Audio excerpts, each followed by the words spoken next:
You know, I don't think anyone's actually going to remember this reference.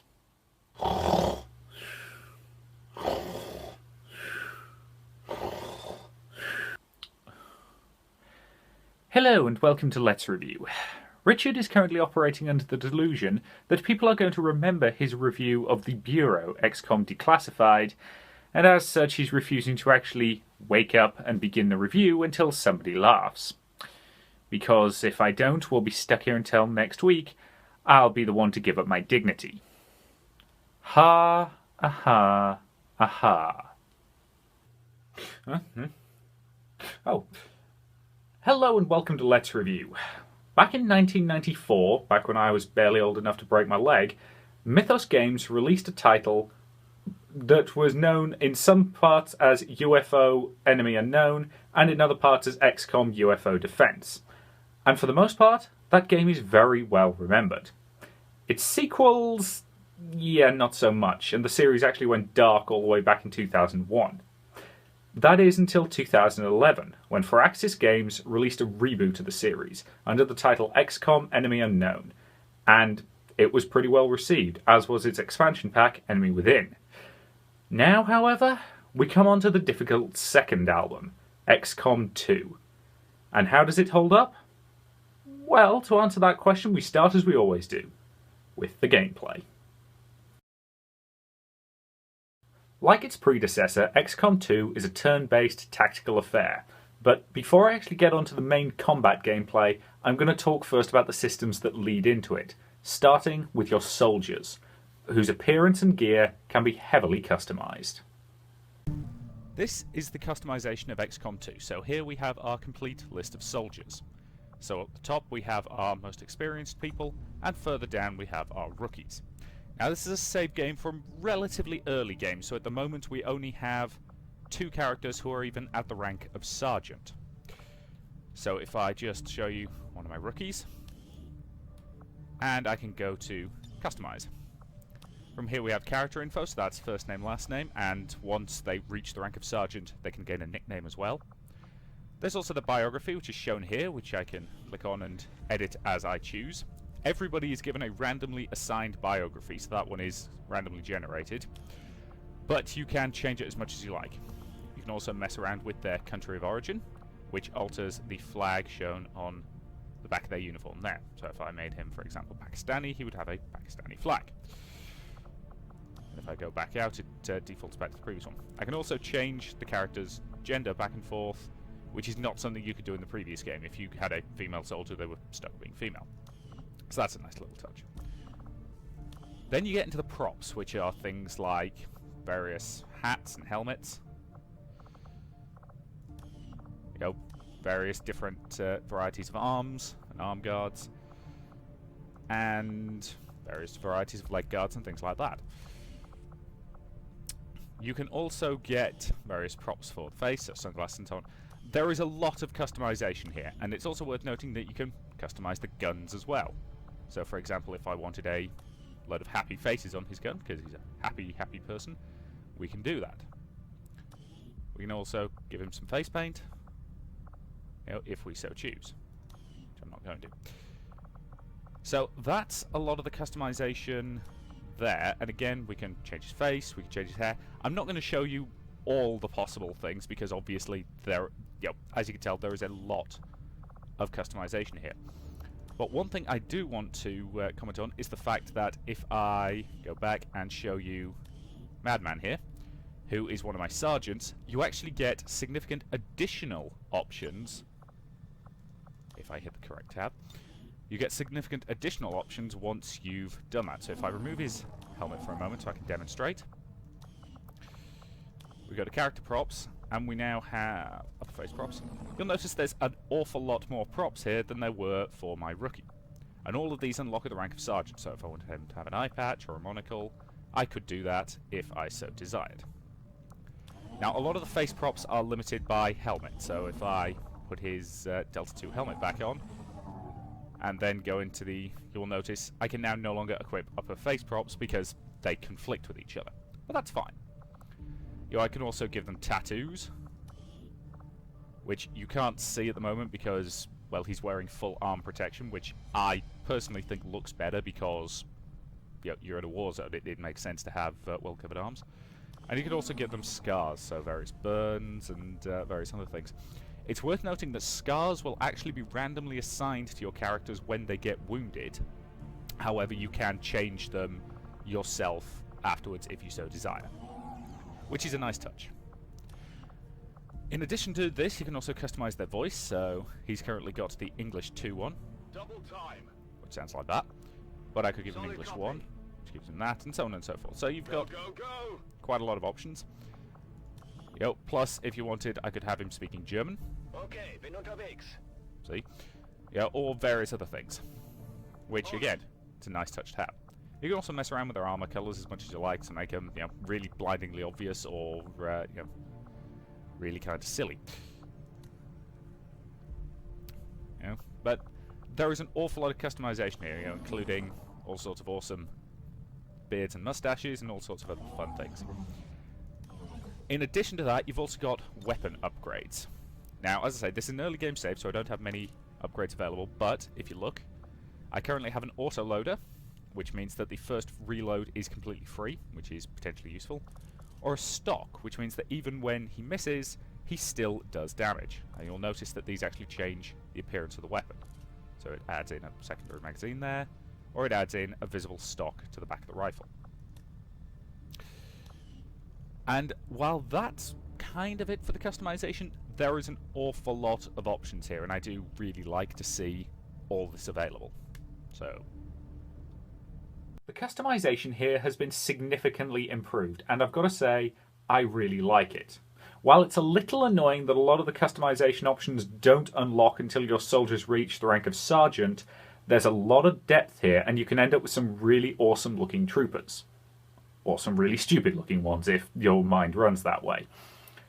Overall though, I'm really happy with the customization. It's been expanded significantly and it works really well. After that, we have the main base, and for story reasons that I'll get into later, this time your base is a captured alien transport ship. this is Xcom's new base. And from here we can do a number of things. So for example, we can go to our commander's quarters, which includes the archives, your full objectives, and detailed statistics on what's going on board ship, which is all useful to look at. We've also got the research lab. Our research is progressing as expected, Commander. Where Dr. Tigan is, and as you progress through, you'll research various things. So if I wanted to change the research, for example, I could start on plated armor, muton autopsies, or resistance radio. What I've currently got researching is psionics, and psionics are incredibly useful, so I'm going to leave him researching that. But you can change that as you want, and each time you complete a project, it's a good idea to get a new project on as quickly as possible. Mr. Bradford can't keep the ship steady. Yes, thank you. There's also the armory, which I showed you in the soldier customization screen. But from there we can also visit the Guerrilla Tactics School, which is one of the buildings you build, which allows you to get various upgrades. So, for example, the squad size upgrades, which require you to have soldiers of specific ranks. You can also train a rookie to be a class that you want, rather than letting it be randomly assigned. There's also the Advanced Warfare Center, which is a very useful place to have because it means that whenever your soldiers advance in level, they have a chance to unlock an additional skill that's not covered by their base class. So, for example, Madman Minty gained the Rapid Fire ability at one point thanks to this. It's also worth noting that you can equip an engineer here in order to increase your soldiers' healing rate. So these two soldiers you can see here are wounded, and their healing rate has been doubled by placing an engineer here. Engineers have been significantly changed from the previous game, and they're indicated by these orange tiles here. So if you look back to here, I have an engineer assigned here who's boosting the healing rate. If I took him out, then I could assign him somewhere else, say to assist clearing this alien machinery, which would boost the speed of that, which means its delay goes from 30 days down to 15 days. Clearing alien debris is how you unlock additional rooms. It's roughly the same process as excavating was in the previous game. However, this time, rather than you being charged money to excavate, this time you have to spend engineers in order to do it, but once it's completed, you actually gain things. So, for example, if I wanted to clear this area, I would gain 112 supplies and 23 alloys when it was completed. But it will take a significant amount of time. There's also exposed power coils, which are good places to stick power relays, which are the equivalent of power generators from the previous game. In addition to this, we also have things like the Proving Ground. Now, the Proving Ground is a very useful place because it allows you to do specialized projects. You require Illyrium cores in order to run these projects, and these are required from defeated enemies. But you can use it to get some experimental ammunition, so that could give us any number of different types of specialized ammunition, and you have no idea what you're going to get when you start the experimental ammo project. So you could end up with tracer rounds, which boost accuracy, or you could end up with venom rounds that poison enemies that they hit.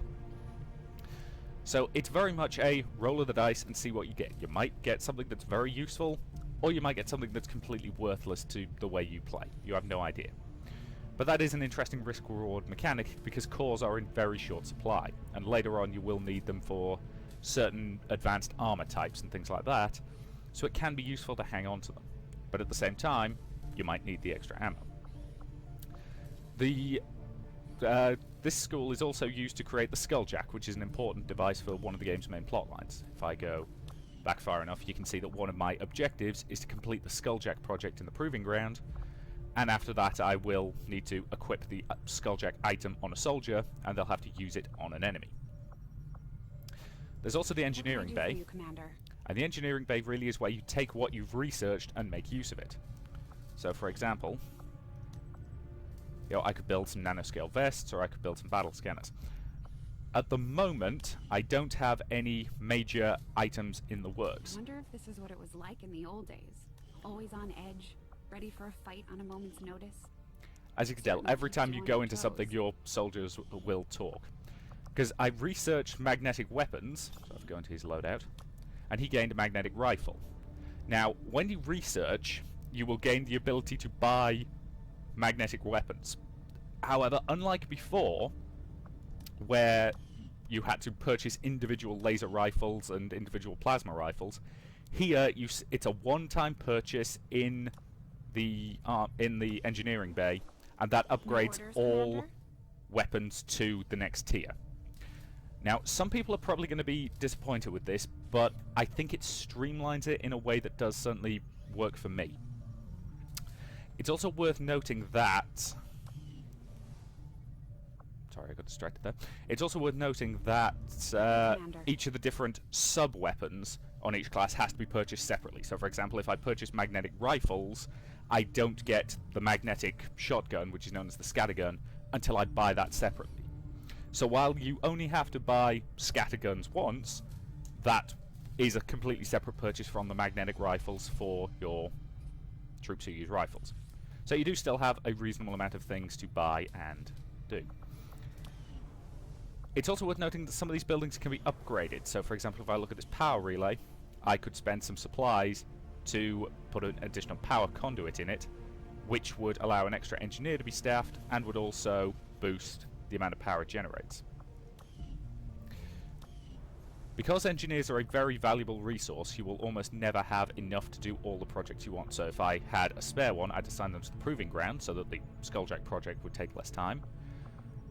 Or again, I can reassign this guy from his clearing, which again drops that, and reassign him back to this position in order to get our soldiers healing up.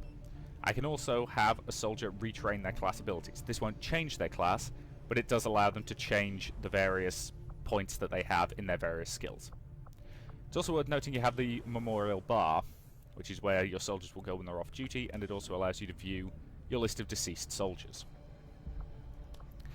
And that's mostly it for the base. There is more stuff that unlocks later, but as a general rule of thumb, that's a good basic grounding in the new XCOM base. And incidentally, the background does change based on where the Avenger is landed, which is a nice little touch that I do absolutely like.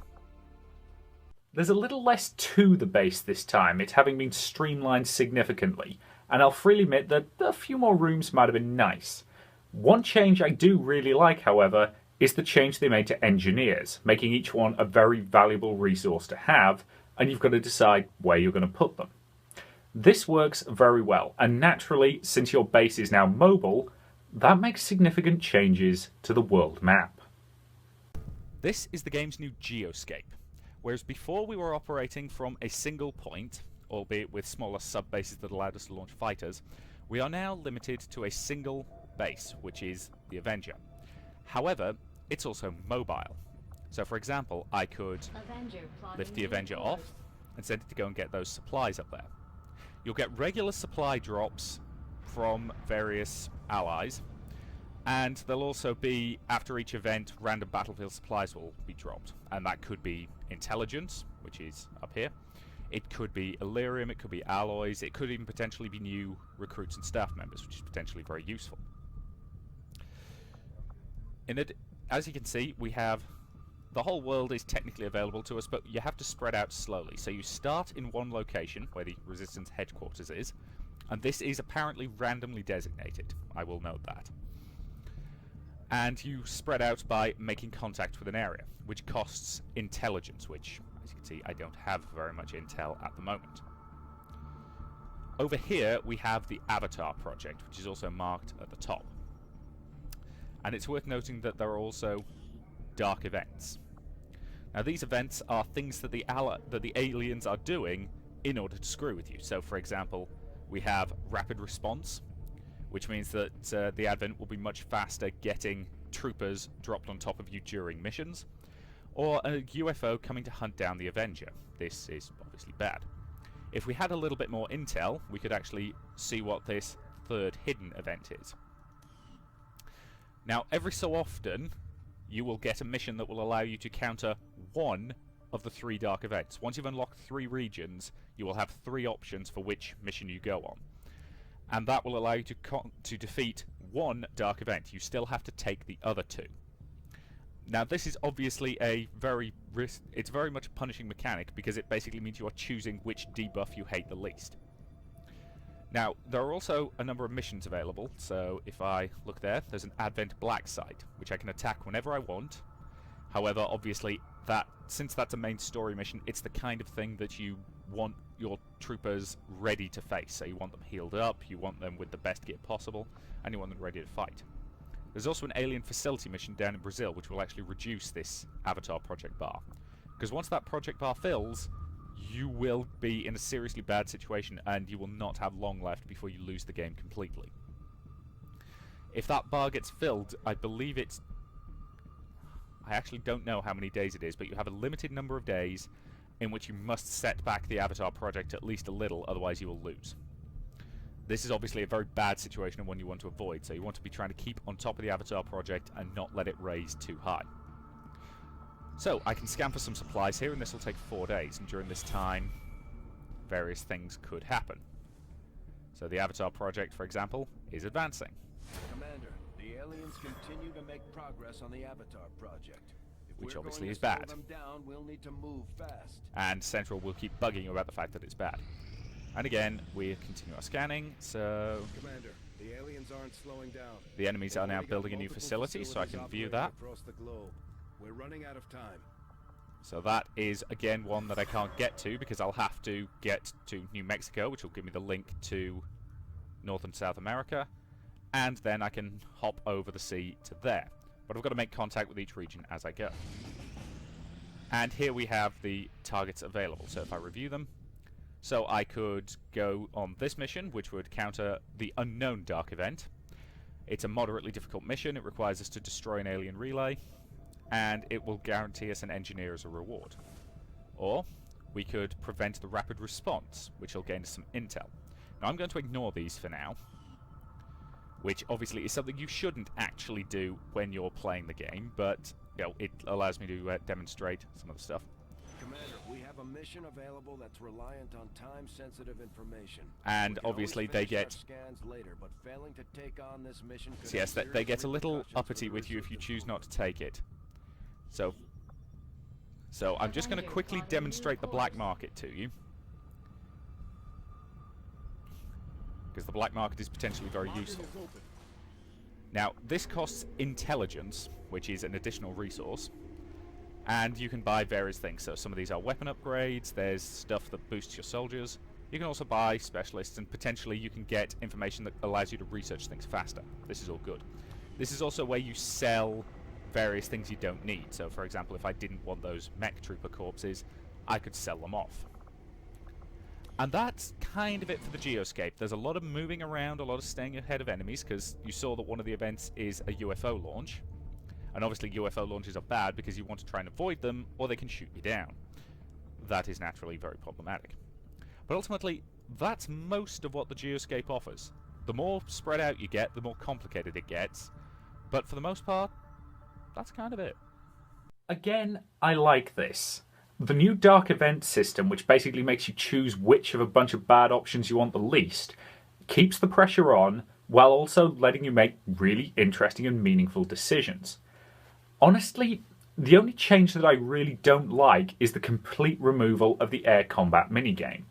Now granted, it was not exactly substantial in the first game, but this to me would have been a really good opportunity to expand it, as you could have upgraded the Avenger throughout, making it more durable in firefights against UFOs in the air. Instead, when a UFO clips you, you just immediately get shot down and have to fight a ground battle in order to escape. This is a little disappointing, but it does lead us quite naturally onto the meat of this game, the actual combat gameplay. And that, yeah, it's pretty damn good. This is the main gameplay screen of XCOM 2. Now, unlike previous XCOM games, you will quite often begin with something called concealment. Now, this is all tied into the main plot line of you being a resistance force. So as such, you are deliberately kinda sneaky. So with a lot of missions, the enemy won't officially know you're there until you take a shot, or until you get into their line of sight.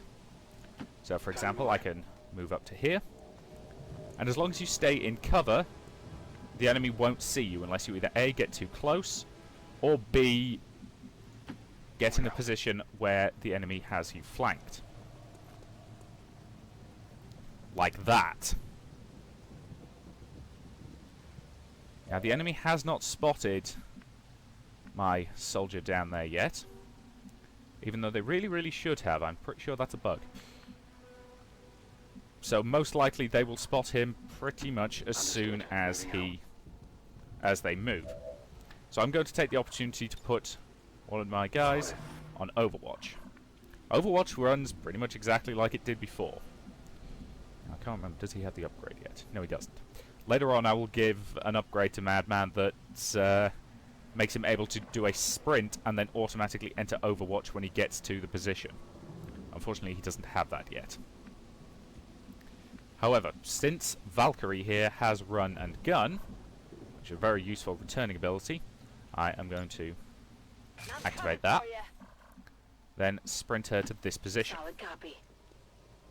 There's been some changes to the classes, but they operate in basically the same way as the classes from the previous game. You have your Assault class, which is now the Ranger. You have your Heavy Weapons class, which is now the Grenadier. You have your Support class, which is still called the Support class. And you have your Sniper class, which is now called the Sharpshooter. And all of these have their uses and function. It's also worth noting they've made a significant change to psionics, as psionic troopers are now an entirely separate class and have to be trained specifically from rookies. Now they turn up about mid-game, so I'm not going to show them to you, but they do operate a little bit differently. So yes, for whatever reason, those guys have decided not to pay attention to guns here, which has allowed him to grab some cover. And this is an excellent opportunity to demonstrate how the concealment mechanic works. Because the enemy hasn't seen us, they're not in cover, they're not diving for cover, and as such we have an opportunity to hit them hard before they can run away. So, what I will do is I will place Valkyrie in Overwatch. Covering now. Now, Deadeye has a good shot, but that is a 98... He has a 98% chance to hit. But that is squad-sighted, I believe. Yep. And he can't use Overwatch in conjunction with squad sight unless you get a specific ability, which is not one I picked up for him. So I'll actually have Deadeye be the one to take the opening shot. So guns will go to Overwatch. Now the way this operates is that they will not fire on the enemy even if overwatched unless the enemy becomes aware of them, which is concealment Overwatch. I'm going to take the opportunity to move Madman up to that position, because there he has line of sight on the enemy. And Viking is going to be there. Now that we have the enemy in our sight, we take the opportunity and we open fire. 98% chance, and that's a perfect kill on the unaware enemy. Target neutralized. Now that sectoid is going to realise we're here, and in fact, we're all revealed now. Which means the enemy knows that we're in the area and will start acting aggressively towards us. But as soon as he tries to move for cover, he gets taken out by one of the people on Overwatch. This obviously is very useful. That was pretty much as clean as that could possibly go. So, that is a good opportunity to move Viking up. And it's now the enemy's turn, and the enemy now knows we're here. On a lot of missions, you will have a timer, which is this thing up here, which is a limited number of turns to get the job done. Some missions this can be very infuriating, some it works to be really tense and interesting, and which one it will be, you can never really predict. Now, what I'm about to do is bad tactics, but I'm just doing it to demonstrate. The enemy, when we killed him, dropped some useful equipment, so I'm going to send Viking up to go and get it.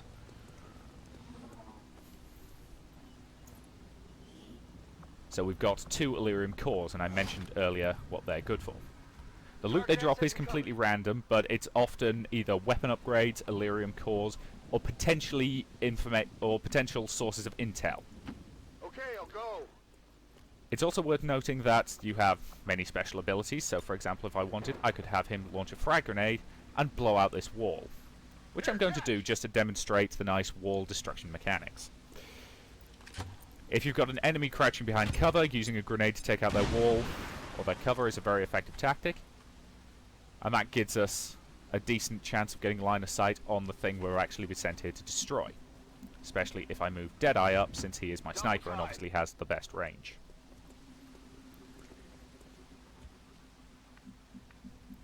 And again, mostly you're going to be wanting to leapfrog, you know, moving up a little bit at a time, putting everybody on Overwatch, Solid copy. and just taking the enemy as they come. Yep, there's been significant upgrades to the enemy AI. They're a lot less stupid than they were in the previous game. However, that doesn't mean they're not, you know, kind of stupid on occasion. In fact, there are numerous occasions when they will do very, very silly things that make you wonder, you know, what exactly their evil overlord psionic network is telling them to do. Not a problem. Objective position confirmed. So Valkyrie now has a visual on the target, so she can actually take a shot at it. And because it's completely stationary, she's guaranteed to hit it. This mission is actually going surprisingly well. I would have expected more enemies to turn up by now, but that's probably just a... Because the maps are randomly generated, sometimes the enemy will turn up in places you don't expect. This does sometimes lead to enemies who are right on top of you from the beginning, which is obviously problematic. Destruction of the relay. The alien transmission is down. Eliminate any remaining hostiles and move to evac. So if I wanted, I could now actually summon in the Sky Ranger, and providing I summon it to any open area of ground, it can come in. It can't get here because there's, you know, this thing above it, but if I wanted to put it up there, I could. So if I could summon that in, that summons in an evac zone there.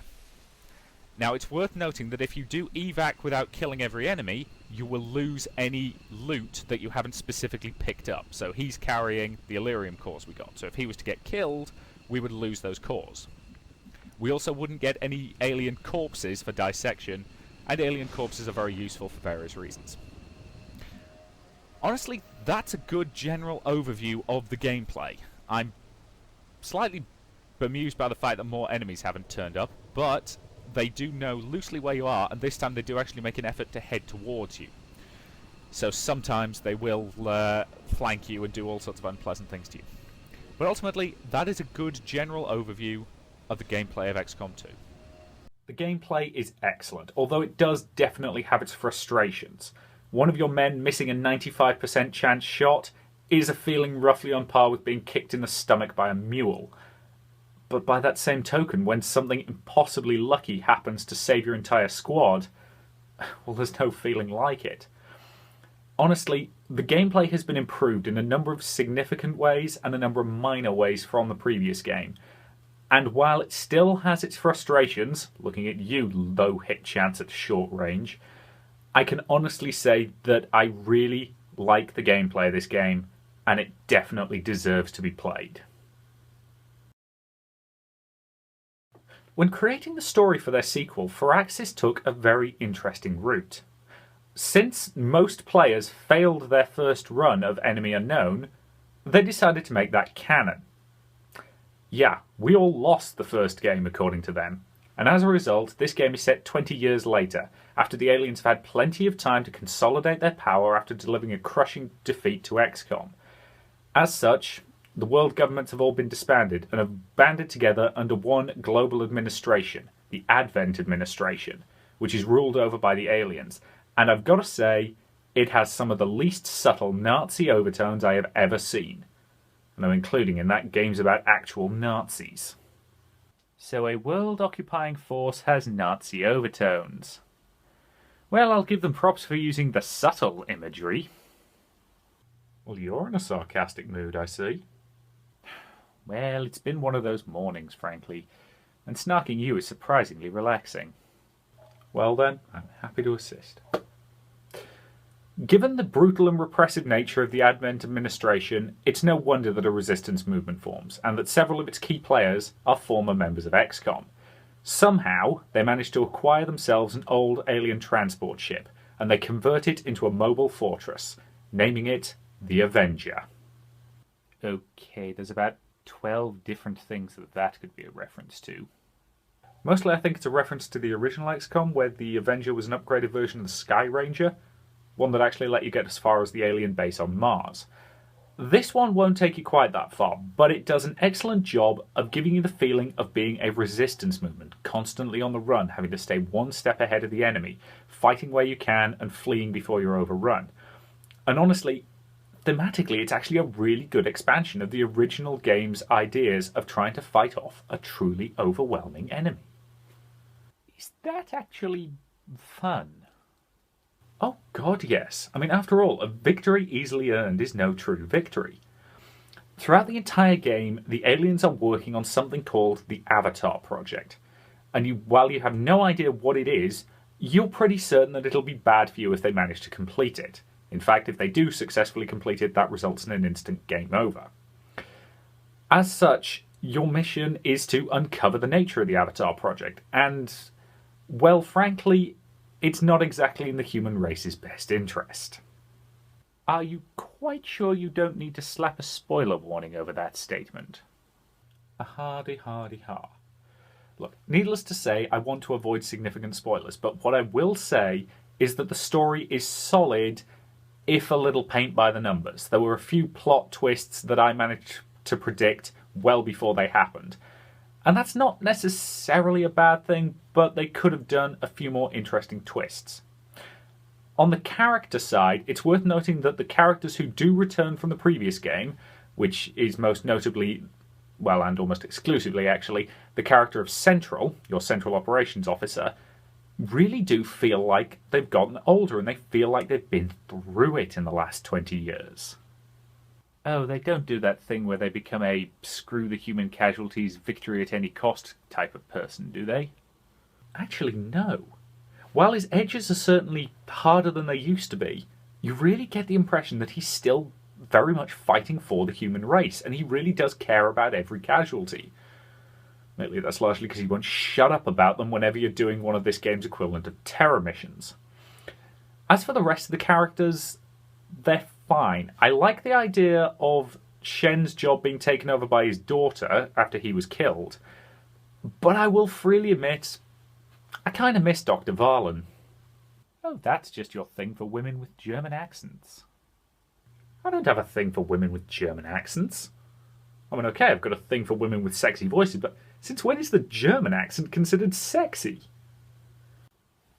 Apparently it is to you. Okay, this has gone somewhere weird. Dr. Tigan is fine, honestly, and I've got nothing against him, but it feels like there was a bit of wasted potential with him, given his past connection to the Advent administration. That could have been a major focus, but instead it's relegated to just a few jokes during the base segments. And while there's nothing wrong with it, it feels like there could have been a lot more. And in all honesty, that kind of sums up the story in a lot of ways. There's no point of the story that I can point to and say, this was bad, or I dislike this. But at the same time, it felt like there could have been a bit more to it. Maybe more characters at the base, maybe more interaction with some of the more prominent enemies. Specifically, it's a little disappointing that you never get the opportunity to actually take out the spokesman for the aliens. And overall, I like what's there, but I think there could have been more to it.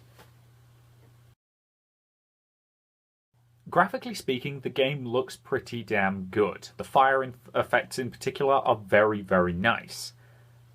Unfortunately, it runs rather inconsistently. Frame rate issues abound, and there are quite a few glitches in the animation, particularly when you fall through a ceiling from a floor above. And while none of these will ever break the gameplay, they can be exceedingly annoying.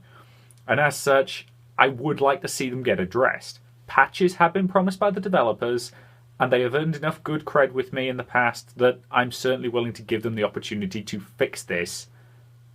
But I've got to say, it does kind of need fixing. I really like this game's art style. While the Advent Troopers look like they got all their gear from generic faceless minion core, I'll freely admit it's pretty easy to tell the different classes apart at a glance, which is very important. The aliens look fantastic, from the new taller sectoids to the new taller sectopods. Because let's face it, if you've conquered a planet, you can't go around being shorter than the natives. That's just embarrassing. Overall, I'm very happy to say that the art team did one hell of a job here. The music is not amazing, but I will certainly admit that there are some tracks that I do genuinely like, and it does work well as background music during the missions. The voice acting is a little bit of a mixed bag. All the main characters are well voiced and well acted, and that's pretty good. While the soldier voices tend to bounce around in quality. Some are really good, some less so.